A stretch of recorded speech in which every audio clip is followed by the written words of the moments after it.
ゆきりんチャンネル。皆さんこんにちは、ゆきりんですはい、私事ですけれども、例のほっぺのあれ聞きました。やったね。でもね、前回見てみたらそんなじゃなかったですね。マックスの時こんなブワーって膨らんでて、人からどうしたのって言われたぐらいなんでね。はい、まあ良かったです。はい、そんなわけで今日のテーマなんですけれども、オーガズムにあって射精にないもの。ね、以前からよく言ってたんですけれども、改めて答えは余韻です。どうですか、男性の皆さん。射精って余韻楽しめてますか？ね、楽しめてないですよね。達成感という感じでやったぜみたいな、この反芻して喜ぶみたいなのはあると思うんですけど、射精した直後というのはもうそれはもうなんか急に冷めますよね。いわゆる賢者タイムですよ。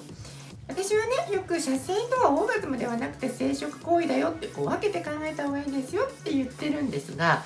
実はこれが理由です。射精ってエネルギーを生殖のためですね、いろいろなその体の仕組みに利用しているわけですよ。なので発射するというそれに全勢力を傾けてるっていうね、最優先事項みたいになってるじゃないですか。なので、いちいち今いい感じ、今の良かったとか瞬間瞬間を楽しんでいるわけではなく、で当然ちょっと前とかそこの全体の流れがどうとかっていうのはあんま関係ないんですよね。目的を達成するために手段は選ばずみたいな。ただ手段を選ばないんだけど、効率よくできるだけ発射するためにより純度の高い興奮とかより純度の高い刺激っていうのを求めますよね。で今実は答えを言っちゃったんですけど、このストーリー、要するに流れがあって、そこまでの今自分がどういう状態になってるかもなんですけど、どういう状況から今の状況になってきてるのかっていうこの履歴みたいなものですね。こういうのが積み重なっていくことによってより今が充実しているっていう感覚が増えていきます。だからオーガズムは山登りだよっていうんです。一歩一歩登っていくんですよ。そんなに激しい、いきなり1合目から8合目までジャンプアップするとかはできないんですけど、少しずつ上がっていく。射精というのは一歩一歩で少しずつ上がっていくものではなくて、もう条件が整ってエネルギーを充填させて発射、爆発でも何でもいいんですけど、要するにその得意点、そこの現象が起きますよというゴールのところの瞬間までは変化が基本的にないんですよ。ちょっとずつ上がるとかないんですよね。なので、これを言い方を変えると、余韻というものをその都度全然楽しめてないし、発射をしたらもう体全体休めようっていうモードに絶対なるわけですよ。なのでプレイの始まり、最中、達成後っていうのはもうなんか全てつながっているようで分断されてしまっているっていう感覚です。だから射精というのは余韻が全く楽しめない、楽しむ必要もないんだと思います。生殖行為なのでっていうものなんですよっていうところが一つのポイントです。前の動画でね、セックスっていうのをプレイが始まった時間から終わりまでっていうのはあくまでも一つの、ワンセグメントなんですよっていう話をしました。本質的にオーガズムを迎える女性側の立場にしてみると、いいセックスっていうのはもうその事前の関係性からですよね。例えば前日のドキドキワクワク、デートだって、明日デートだって、明日ひょっとしたら最後まで行っちゃうかもしれないみたいな感じでドキドキワクワクしてるわけです。もうキュンキュンしてるわけです。そこでもうオーガズムのちっちゃいのをしてるみたいなもんなんですけどね心のね。で、そういう状態で着る服を選んでみたりとかもワクワクしてるわけです。で、当日になりました。天気すごいいい天気になったぞと。で、メイクもめっちゃ決まったぞとで、服もバッチリ決まったぞみたいな感じで、デートに行きました。で、どんどん盛り上がるわけです。で、その盛り上がりがもうセックスに向けての言ってみれば山登り始まってる、セックスも始まってるんですよ。すごい裾野のなだらかなとこなんですけど、徐々に高めていっている状態で、いい景色を見てとか素敵なことが起こって、で彼氏もすごい褒めてくれたとかでも、とにかく細かいキュンキュンをいっぱい重ねて、はい、ではいざその時が来ました。それになってくるともうベッドインの流れになってきて、キスした時とかもうほぼ軽く言ってますよ。山で言ったら高めの山の5合目ぐらいです。もう地上とは見える風景が変わってるんですよ、全然。ね、ロケットの発射だったら風景変わんないでしょ、発射するまで。ずーっとそのロケットが煙というか水蒸気出しながらシューシュー言ってるのをずっとカウントダウンで見てるみたいなもんになっちゃうでしょ。だけどデートがうまくいっててセックスに来てる場合はもうスタートの段階から高いところにいるんですよ。わかります？で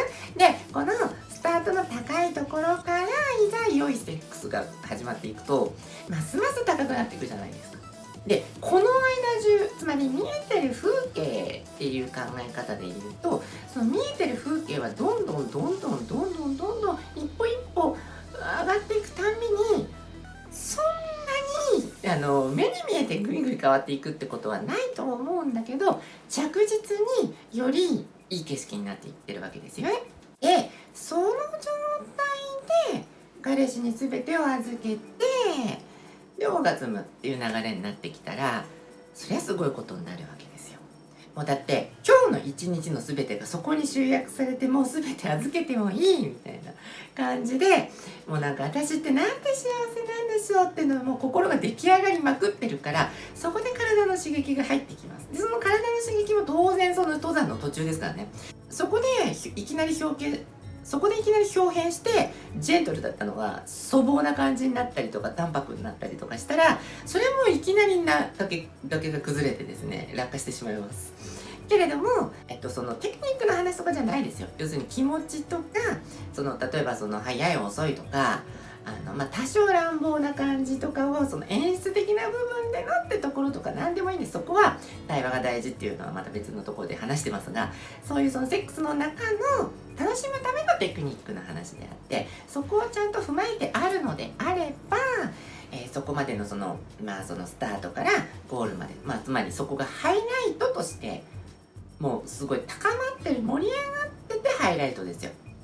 ね、だから運動会だとしたら開会式終わったらラジオ体操みたいなね、こう先生とかやってっていう流れがちょっとうざったいんですけど、いろんな競技があって最後のリレーとかが大盛り上がりするわけですよ。得点差がね僅差になってたとかね。つまりそういう演出全部がセックスなんですよ。でそれによってオーガズムって要するにスタート地点が全然高くなってるから、より生きやすくなりますよっていう話です。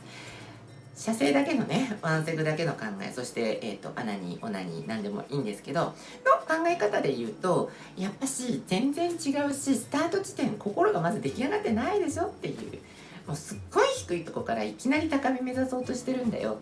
そういう感覚になってしまいます。射精を否定してるわけじゃないです。射精の楽しみももちろん、射精の気持ちよさも当然あります。なので、ちょっと違うんですよっていうところ、伝わってくれるかなはい、一つね、山登り以外で例え話、よく雪に使うのがあるんですけど、ジェットコースターって皆さん好きですか？これね、なんか男性でジェットコースター好きな人もちろんいるんですけど、あんまり乗ってること自体に楽しんでいるっていうよりは、クリアしていく感じ、これを制覇したって楽しみ方をしているような男性多くないですか？好きな人でも。そもそも嫌いって人も結構多いような気がするんですけどね。で、ゆきりん絶叫系大好きなんですよ。で、限りなく安全性が担保されてる状態で自分がコントロールできないようなところにほっぽり投げられちゃうわけじゃないですか。で上行ったり下行ったり回ったりとか、もうすごい G がかかったりとかっていう、そういうのを楽しむわけですよね。でもちろんそれでヒャーって声を出してとか、なんか楽しみ方いろいろ、それでストレスが発散するのとかいろいろあるんだと思うんですけど、ゆきりんの楽しみ方ってもう完全に身を委ねちゃって、もう私どうにかなっちゃってるわこれみたいな、そういうのでもう笑いが止まんなくなっちゃうんですよ。私ね、ジェットコースター乗った時ずっと笑ってる人がうるさいんです。なんだけど富士急ハイランドで全然知らない人にめっちゃ笑ってましたねって言われましたからねもうほんとそれぐらい結構もうずっと笑っちゃう、なんか楽しくなっちゃって、でその楽しい感じっていうのはなんていうんですかね、自分のコントロールができない、安全性が担保されてるっていうところがある程度あって、自分がもうなんかすごいコントロールできない、完全にお任せであの手この手でグリグリされちゃうみたいな、なんかちょっとセックスっぽくないですか例えばね、富士急ハイランドの4大コースターでいうと、そうですね、全部好きなんですけど、一番わけわかんないのがA じゃないかじゃないですかもうあれわけわかんないくなるナンバーワンなんで、もうふわふわフラフラになるんですけど、あれ待ってる間こういろいろ見たりとか、もう待ってる間もその一緒にいた人と会話したりとか、もうどんどん期待感が高まるわけじゃないですか。山登ってますよね。でそれでいざ登場ですよ。で登場の時とかももうほんとガッチガチに固められるんですよあれね。でさらにそれ靴も脱ぐっていうこの感じ、特別感ね。でみんながこう送り出してくれるんですよ。ノリがいい時、外国人の人とか多い時とか面白いですよね。こう発車する時にじゃないかじゃないかってあれのところでわーみたいになるっていう。でグリグリグリグリこうやってもう乗ってる時はもうなんかもう本当にエクスタシー感じちゃってますみたいな感じででふわふわした感じで戻ってきました。で地に足がつきました。でふわふわした状態でタラップとか降りてってベンとか座ってなんか冷たいものとか飲んでたりとかすると、わーでいやすごかったなーってなるじゃないですか。めっちゃ余韻を楽しんでるんです。その最中も余韻だし、期待感も言ってみるとそのまだ始まってないことなのに余韻的な感じを先に感じてるわけじゃないですか。ちょっと言葉が正しいのかどうかわかんないんですけど、余韻というのは現象に対して引きずってこう残っていくエコーみたいなものかもしれないんですけど、まさに今エコーって言ったんですけど、エコーって発信源から方々に行くじゃないですか。なので時間的な軸をちょっと超越した期待感、ドキドキワクワク、キュンキュンもそうなんですけどっていうのも、余韻的なもの、未来に向けてなんですけど余韻的なもの、なんかこう何か影響力というか想像力というかっていうのをすでに発生させてますよね。なのでジェットコースター乗る時っていうのは、良いセックスをする時と同じような流れが出来上がってるんですよ。なのでなんかその日の夜ね、お泊まりに行ってとか、アイランドリゾート好きなんですけど藤山温泉ぬるいの結構好きなんですけどそことかで夜とかに日中の思い出してまたにんまりとか、なんかにんまりっていうかなんていうかちょっとエロい顔してますよきっとねっていう感じなんですよ。だから男性でジェットコースターが好きな人って最初にも言ったんですけど、やはりこうなんかクリアしてやったぜ、俺こんなの全然平気だぜっていう感覚の方が強いと思うんですよね。で別にそれはそれであるし、実際ゆきには中学高校ぐらいの時はがっつり男子だったんで、やっぱりそういう感じでしたよ。やっぱりこう1日耐久その何回スペースマウンテン絶叫と言えるかどうかなんですけど、ディズニーランドめっちゃ空いてた時に、1日耐久何連続結構夕方の団体客がね帰った後とかにスペースマウンテンをもう、5回連続で乗ってふわふわになるとか、腰言わせちゃうみたいな感じとかをやってゲラゲラ笑ってたっていうのもあるんですけど、その時の楽しみ方はどちらかというとやっぱそのロケット発射射星に近いものですよね。クリアした満足感、何回も乗ったよで、それを後々こう自慢話みたいに言うみたいな、そんな感じですよね。ですけれどもジェットコースターの楽しみ方もそのようにですね、言ってみれば男性的なクリアしていく、達成していくっていう撃墜マークを増やすみたいなイメージもあるかもしれませんっていう楽しみ方もできるし、このゆきりん方式ですね、女性的な余韻を楽しみまくってるみたいなねっていうところですよ。だからやっぱりデートで、絶叫系好きなね女の子が遊園地行った時とかのっていうのはね、演出次第によってはもうデート段階ですでにこう別バージョンの行きを何回もそれを演出してあげればよりいいんですよ、男性としてはねね、よりもうそこである程度軽くもう行きまくっちゃって、もう高い景色かなり見てるんです。でそこの利用してさらに上っつったらもうそりゃすごい景色見えますよね。なので1回目体験してみるとこういうことかっていうのはすぐ分かるんですけど、その体験ができていない男性ですねというのはその射精が中心にありすぎてしまうために、余韻を楽しむことができていないと。先ほどのエピソードでゆきりんがスペースマウンテン5連続で若い頃乗ってで、その時は全然その余韻を楽しんでるつもりはなかったんですけど、5回乗った後ですね、こうなんか腰が抜けるでもなくふわっとするで、なんか急にこう普通に歩いてる時にこうなんかへにゃっていうかふにゃっていうかカクンというか変な感じになってすぐ回復したんですけどねってことががあったんですよ。でこれ今思うとなんですけど、いわゆるオーガズムを得た後の後息、その行った後もそうですし、23日経った後思い出してまたピクってなっちゃうみたいなのとか聞いたことあるでしょ。であれと同じことだと思います。どういうことかっていうと、スペースマウンテンってね、割とこう上下っていう波じゃなくて、割とこう左右のくねくねが多いと思うんですけど、乗ってる時って必ずそのカーブに合わせて体がやっぱしその G を受けて反応してこう踏ん張ったりとかをするわけですよ、自然にね。でそれを繰り返しやったことによって降りて歩いてる、全然もうジェットコースターに乗ってない状態なんだけれども、急に体がその時の体の使い方を何かのきっかけで思い出したんですよね。そうすると歩いてる時とは全く違う体の使い方なんで、急にこうなんていうか体の使い方が急に自分でコントロールが一瞬できなくなるみたいな、そういう経験をされたことは、ジェットコースターだけじゃなくてもなんですけど、何かをこう繰り返しやってたりとかっていうと、そういう感覚になったことある方いるんじゃないかと思うんですよ。それが結局後行きのシステムと全く同じだと思います。そうですよね。あとワクワクして楽しくてもう達成してやるぞっていう感覚で乗ってたかもしれないけど、体は素直にその G を感じたりとかしてね、ブンブン振り回されてるのに耐えたりとかしてるわけですよ。で気持ちはそれをこうオーガズム的に楽しんでなかったとしても、ポジティブに楽しんでる方だから、楽しい状態で体がいろんなそういうことを普段日常とは違う動きをすると、ふわっとした感じとかが後で再現されたりとかっていうことが起こりうるんですよね。なので、